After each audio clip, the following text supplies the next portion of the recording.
My best friend sabotaged my wedding. Then I discovered her secret obsession. Before we begin the story, make sure to subscribe to our channel and never miss more incredible stories every day. I still can't look at my wedding photos without feeling sick. I can barely even say wedding. It feels like a word from someone else's life, not mine. The memory comes back in shards. White petals crushed underfoot, my mom crying in the hallway, my almost husband's devastated face. And Claire, my best friend since childhood, standing in the center of it all, looking absolutely triumphant. It started as a perfect day, sunshine, laughter, the little nerves that felt like butterflies in my stomach. I should have noticed how Claire was everywhere that morning, fussing over my hair, barking at the caterer, even shooing my bridesmaids away from me so I could have a moment of peace. I remember her smile, stretched too wide. I remember her voice, sugary and sharp. You deserve the absolute best, you know that, right? By the time I walked down the aisle, I had no idea she'd already set the disaster in motion. I saw it unfold in slow motion. My ex, Evan, appearing at the back of the church, wild-eyed, screaming lies about me and my groom, James. People gasped, cell phones started flashing. Claire rushed to my side, grabbing my hand, whispering, "Let me handle this." She pushed past James, straight to Evan, as if she were the hero in my story. But then I heard her voice, my best friend's voice, amplified for the whole room to hear, telling Evan exactly what to say, exposing secrets only she could have known, turning my wedding into a circus. James looked at me, betrayed and confused, and I felt the floor drop out from under me. That night, with my dress torn and mascara running, I realized Claire had done the one thing I never thought possible. She destroyed my life, and smiled as she did it. But months later, when I finally found the locked box under her bed, I learned the truth was even darker than betrayal. Because Claire hadn't just sabotaged my wedding. She was obsessed with me. I wish I could say I waited for some grand moment to go looking through Claire's things, but the truth is I was desperate. After the wedding, everyone picked sides. My family whispered behind closed doors, James moved out, and friends dropped off, one by one. But Claire? She tried to slide back into my life as if nothing had happened. She texted, called, even showed up at my apartment with coffee and saris that felt like poison. For weeks I ignored her. Then, one sleepless night, I caved and met her for lunch. She hugged me too tight, her hands lingering on my shoulders. She said, "I know you're hurting. Let me take care of you. I'm the only one who really gets you." Something in her eyes made my skin crawl. I remembered the sleepovers we'd had as kids, how she'd always locked her diary, hidden her favorite things. She hated anyone touching her stuff. But when she left her apartment keys on the cafe table, I pocketed them without thinking. That night, I let myself in. Her place was spotless, too spotless. Everything arranged just so, photos of us together everywhere. My stomach twisted as I noticed she'd kept my old birthday cards, movie tickets, even a dried flower from my high school prom. But it was the small, battered box under her bed that stopped me cold. It was locked, but the key was taped under her nightstand, like she wanted someone to find it. My hands shook as I opened it. Dozens of photos of me, some I'd never seen, a hairbrush with my hair still tangled in it, and a notebook. My name was written over and over, surrounded by hearts. The last page was a list, every man I'd ever dated, crossed out, except James. I snapped photos, heart pounding, and slammed the box shut. I had proof now. Claire didn't just ruin my wedding. She wanted to ruin my entire life. And she was still out there, waiting for me. Sleep was impossible that night. Every time I closed my eyes, I saw the notebook, my name filling the pages like a curse, James' name circled again and again. I kept checking my phone, half expecting Claire to text me, to somehow know I'd been in her apartment. But the only message was from James, "Don't contact me. I need space." It stung more than I wanted to admit. I knew I couldn't just confront Claire. Not yet. I needed someone to believe me, someone to help. I called my mom, voice trembling, and tried to explain, but she only sighed. "Honey, Claire's always been jealous. Just move on. Forget her." As if obsession was something you could just ignore. The next morning, Claire showed up at my door with coffee, all smiles. She leaned in for a hug. I froze. "I can't do this, Claire," I whispered, stepping back. Her smile barely flickered. "You're still upset, I get it. But you can't push me away. I'm your best friend. I know you better than anyone. I almost told her then about the box, the notebook, but something in her eyes stopped me. She was studying my face, looking for a weakness. Suddenly, she leaned close, her voice dropping. You know, James was never right for you. He never deserved you. There was an intensity in her gaze that made my skin crawl. That night, I got an anonymous email. No subject, just an attachment. My old yearbook photo, my face circled in red. The caption read, "You're not safe without me." I slammed my laptop shut, heart racing. Was Claire threatening me? Was someone else involved? The walls felt like they were closing in.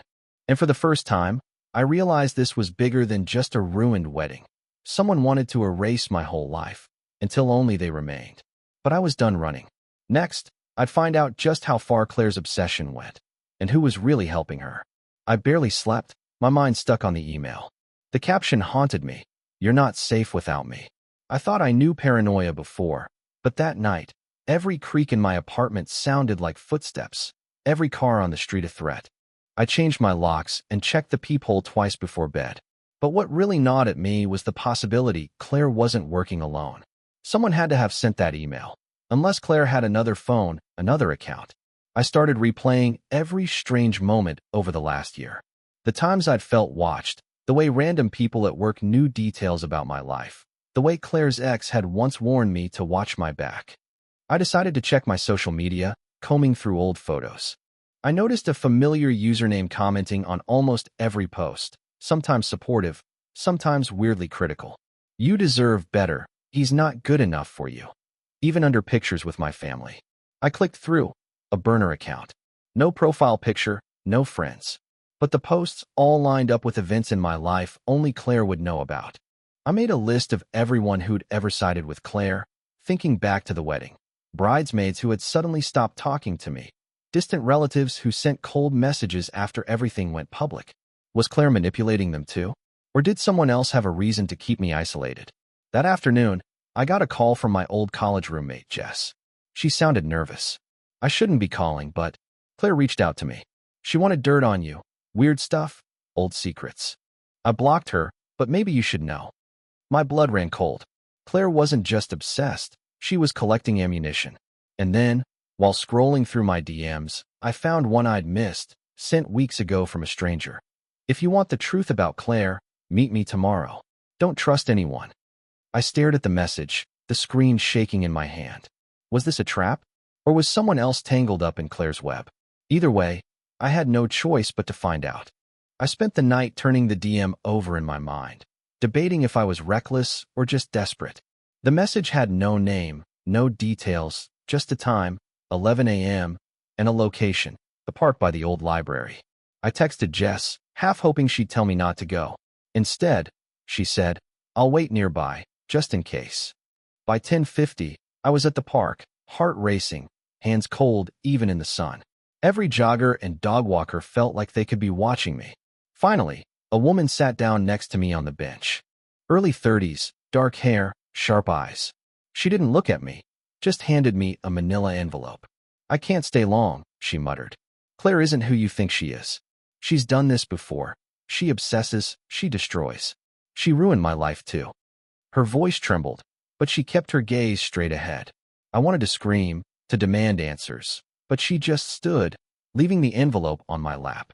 "Read it. And be careful. You're not the first, but you can be the last." By the time I turned around, she was gone.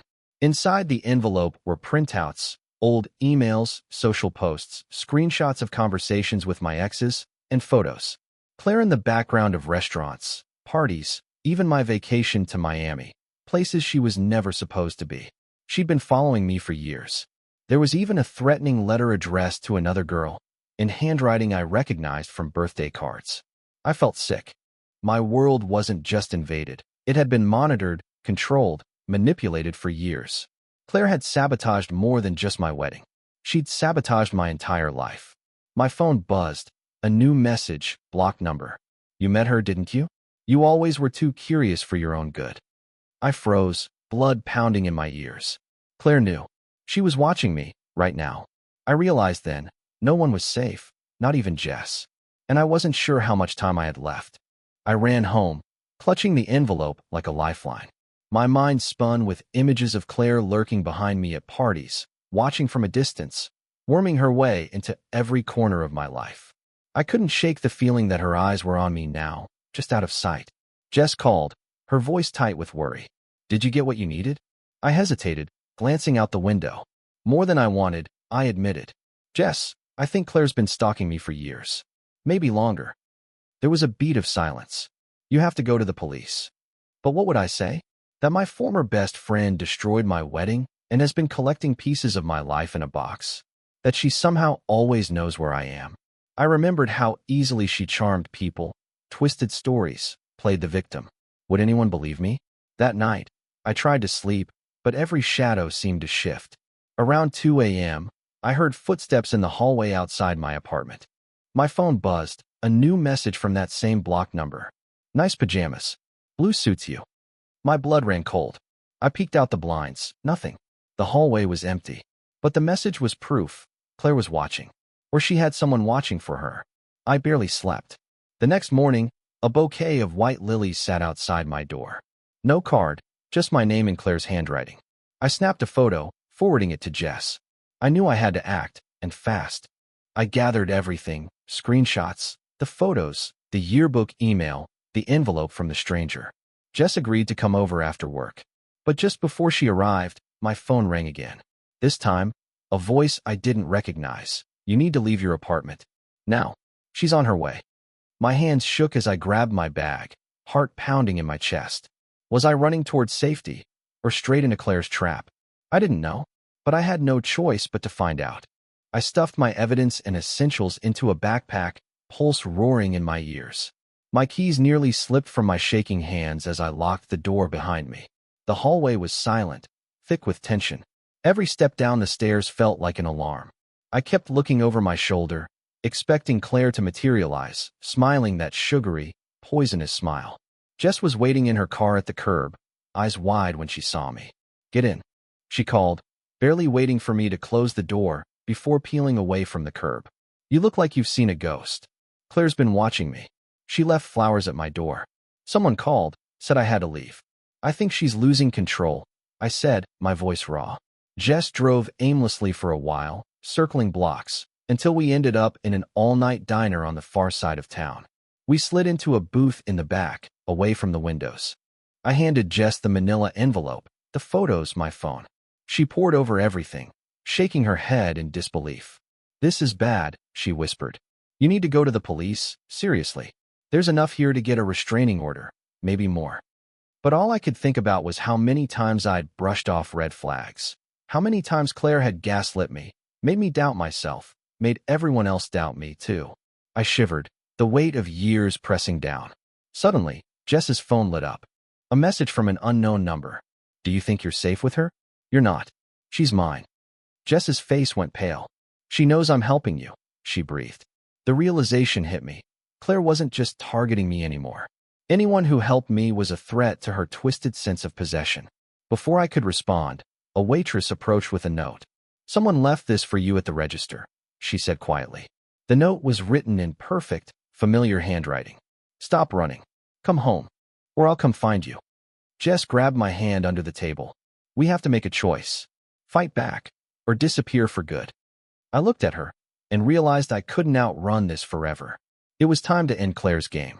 I sat in the diner's faded booth, hands clenched, mind racing. Claire's world was closing in, her notes growing more threatening, her obsession more dangerous. For the first time, Jess seemed truly scared. She won't stop, you know, she said, voice barely above a whisper. She'll hunt you. She'll ruin you if she can't have you. Something inside me snapped. The fear, the humiliation, the months of sleepless nights, it all burned away. No, I said, she doesn't get to win. I'm done running. It's time people saw who Claire really is. Jess squeezed my hand. We'll need evidence. More than this. Witnesses. A timeline. Something public. We started making a plan.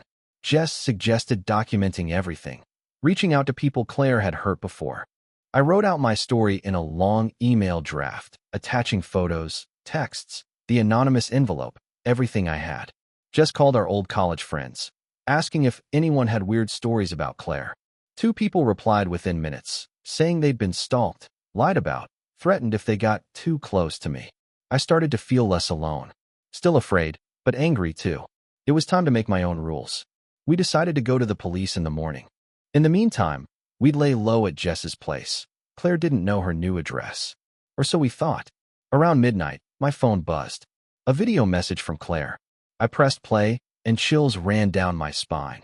It was footage from outside Jess's apartment building, tonight. Claire's voice, soft and sing-song, came through the speakers. I told you can't hide. I know everywhere you go. You belong with me. Come home. Jess locked all the doors, panic rising. I stared at the screen, a strange calm settling in. Claire had crossed a line. Now it was evidence. Now, everyone would see her obsession for what it truly was. But as I sent the video to my draft email, a new message popped up from Claire's old number. You think you're safe with her? Look outside. We turned to the window. Headlights flared in the driveway. She'd found us. The headlights cut through the night like knives, illuminating Jess's living room. I grabbed her hand, both of us frozen by the realization Claire was right outside. I dialed 911 with trembling fingers, whispering our address. Please, someone is stalking me. She's here. I'm afraid. Jess peeked through the blinds. She's just sitting there, she whispered. In her car, staring up at the window. Even from behind glass, I felt her eyes on me. I couldn't breathe.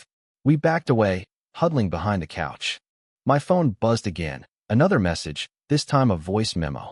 Why are you making this so hard? I just want things back the way they were. If you come out, I promise I won't be mad. Tears burned in my eyes, but there was something hollow and dangerous in Claire's tone, like she didn't believe her own words anymore. We heard a car door open. Footsteps crunched on the gravel, then up the front steps. A slow, deliberate knock echoed through the apartment. Jess grabbed the baseball bat from under the couch, her face white as chalk. I wanted to run, to hide, but something inside me hardened instead. I wouldn't give her the satisfaction of seeing me terrified. I stood, heart in my throat, and walked to the door. I looked through the peephole. There she was, Claire, hair disheveled, makeup smeared, eyes wild with something between fury and desperation. She whispered through the door, "Let me in. We need to talk. You owe me that."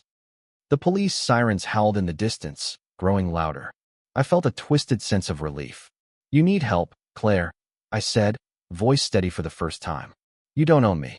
It's over." But she only laughed, a bitter, broken sound. "It's never over. Not for us." Red and blue lights danced against the curtains. The knock grew frantic, then stopped. We heard her run, her car engine roaring to life, tires screaming into the night. By the time the police arrived, she was gone. But I knew, deep down, this was just the beginning of the end. And next, I would have to make the whole truth public, before Claire could come back, or destroy anyone else. The police took our statements, but I could see the skepticism in their eyes as I described Claire's obsession. Jess showed them the videos, the threatening notes, the emails. They promised to patrol the neighborhood, to keep an eye out. But I saw it in their faces. They thought Claire was just a scorned friend, not a danger. Jess didn't sleep that night. Neither did I. I kept replaying the confrontation, Claire's face twisted with rage and desperation. Her words haunted me. "It's never over. Not for us." I realized if I didn't act, Claire would never let go. She'd just wait, hiding, until the next weak moment. By morning, I was done being a victim. I opened my email draft, added every piece of evidence, photos, videos, messages, witness accounts, and sent it to everyone who might believe me. Family, mutual friends, even my old boss. Jess posted on social media, sharing our story and warning others about Claire's pattern of stalking and sabotage. The response was instant and overwhelming. Dozens of messages from women I barely knew. "She did this to me, too. I thought I was crazy. She tried to ruin my relationship." Story after story, a wave of pain and validation. Even James reached out, his message short but sincere. "I'm sorry. I didn't know. I should have believed you." But it wasn't all support. Some people called me dramatic, accused me of lying. One message, anonymous, but unmistakable, read, "You'll regret this. You always do." I tried to push past the fear, focusing on the women who finally felt seen. Jess helped me gather every story, each one a piece of a puzzle I hadn't known existed. That night, a reporter messaged me, asking for an interview. But before I could answer, I saw headlights in Jess's driveway again. Claire's car, parked under the same old streetlight. My phone buzzed. One new message. You just made things worse. Meet me, alone, or everyone finds out your secrets too. I stared at the screen, realizing the final confrontation was coming, and I would have to face Claire alone. I didn't tell Jess where I was going. I left her a note. Call the police if I'm not back in an hour, and slipped out the back door, heart hammering in my chest. The night was cold and sharp, every shadow in the street looming like a warning. I saw Claire's car under the streetlight, just like before, and for a second I almost turned back. But this had to end. Claire was waiting on the hood, arms folded, eyes glittering with a feverish energy I'd never seen before. You really had to make this public, huh? She spat as I approached. You had to ruin everything. I stood my ground, hands clenched in my coat pockets. You ruined it, Claire. You ruined my wedding, my friendships, my life. She laughed, harsh and broken. All I ever did was love you, protect you. No one else ever cared the way I did. Not James, not your family, no one. Love isn't control. Love isn't sabotage, I said, the words finally steady. You can't force someone to need you. Claire's face twisted. You never understood me. You never will. But I can still fix this. We can start over. You just have to take it all back. Tell everyone it was a lie. Delete the posts. Make them stop talking about me. I shook my head. No more lies. It ends tonight. For a moment, I saw the girl I'd grown up with, scared, lonely, desperate for love. But the darkness was still there, stronger than ever. Claire's hand darted into her coat pocket. I tensed, ready to run. But instead, she pulled out a tiny, battered photo of us as kids, taped at the corners, faded from years of being handled. She held it up, voice trembling. This is all I wanted. You and me. Before everyone else ruined it. I swallowed hard, tears burning my eyes. I'm sorry, Claire, but you need help, and I can't let you hurt anyone else. Her shoulders sagged. For the first time, I thought she might give up. But then, headlights flashed down the street, and Claire's eyes went wild. She turned, running into the darkness. I stood alone, clutching that old photo, knowing nothing would ever be the same. And as the police cars pulled up, I realized this was truly the end of my old life, and the start of something I had to build for myself. Police lights flashed blue and red across my face as officers hurried past me, chasing Claire into the night. I stood in the cold, the photo shaking in my hand, every muscle numb. I thought I'd feel relief, but all I felt was empty, like someone had carved out the old parts of my life and left a void behind. Jess found me minutes later, wrapped me in her arms, and just let me cry. It's over, she whispered, but we both knew it wasn't that simple. Not with Claire still out there, not with the scars she'd left. The next days blurred together. I gave statements to police, sent copies of every email and message, handed over the notebook, the envelope, every scrap of proof. The detective listened, but warned me. These things don't just vanish. She may try to contact you again. I changed my number. I moved in with Jess for a while. I got a restraining order, even though everyone said it might not stop her. Every night, I checked the locks, jumped at every unexpected noise. But gradually, the fear eased, just a little. Support poured in from people online, and from women who'd been hurt by Claire in the past. We built a private group, a small network where we could talk, share, and finally heal. James called one night, apologizing through tears, telling me he believed me now. It helped. Not enough to erase everything, but enough to let me sleep. One afternoon, Jess and I sat in her kitchen, sunlight finally warming my skin. You're free now, she said, gently touching my hand. You can start over. I nodded, staring at the photo of me and Claire's children. The pain was still there, but I felt something else, a fragile hope. But that night, as I scrolled through my emails, I found a draft saved to my account. No subject, just a single line. You'll never be rid of me. The hair on my arms stood up. Was it a glitch? Had Claire hacked me? Or was it just my own mind, struggling to let go? I stared at the screen, realizing freedom wasn't something handed to me. I'd have to fight for it, every single day. And tomorrow, I would. I started waking up before dawn, the apartment quiet except for my anxious thoughts. Sometimes I dreamed of Claire, her face pressed against the window, her voice slipping through the cracks of my walls. I hated how much space she still took up in my mind. Even with the restraining order, I caught myself scanning crowds, flinching at footsteps behind me. One morning, I got a call from an unknown number. My heart leapt. I let it go to voicemail, hands trembling. When I played it back, it was just static, then a whisper I almost didn't catch. "You'll see me again." I deleted the message, but the fear stayed. Jess noticed me jumpy, quieter than usual. "She's gone," she reminded me. "She can't hurt you anymore." But I knew trauma doesn't care about paperwork or distance. It's sticky, clinging, alive in every routine. Still, I pushed forward. I started a new job. I began therapy, slow and awkward, picking apart the years of gaslighting and sabotage. The support group Jess started grew. Other women, other stories, each a variation on mine. Their courage gave me strength. I spoke up in forums, shared what happened to me, hoping maybe I'd help someone spot the red flag sooner. One afternoon, a thick envelope arrived in Jess's mailbox, no return address. Inside were photos, all of me, at work, at the grocery store, at therapy. The most recent was from 2 days ago. On the back of each was a single word: mine. Jess's hands shook as she flipped through them. "This is enough. We're taking this to the police, again." I nodded, but I felt something shift inside me. The fear was still there, but it was burning into anger. I'd survived the wedding, the humiliation, the stalking, the heartbreak. I was done hiding. Claire wanted to haunt me? Fine, but I wouldn't let her steal my life anymore. And as I drafted a public post, warning others, my phone buzzed one last time.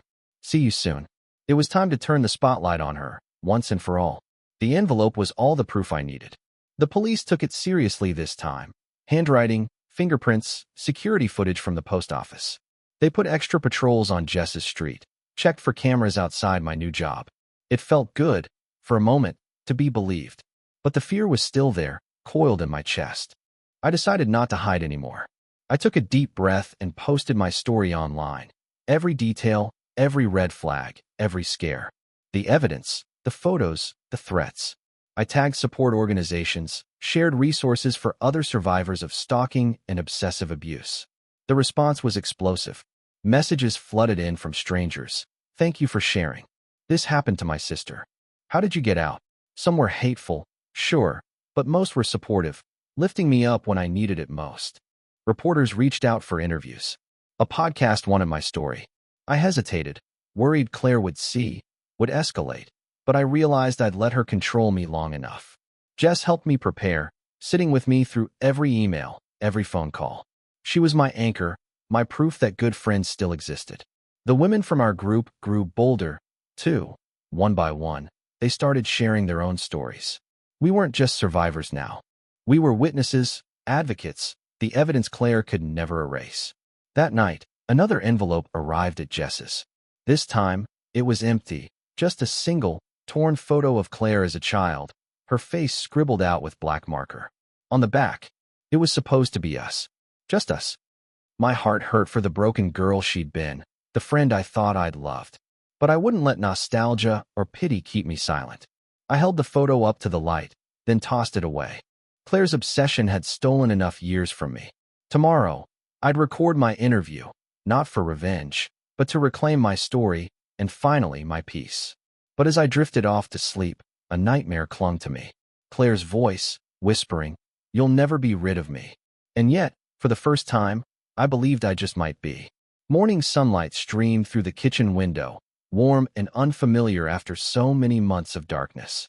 Jess poured coffee, humming softly as I prepared for my first interview, a live podcast about surviving obsession and reclaiming your voice. I was terrified, but underneath, I felt something different: strength.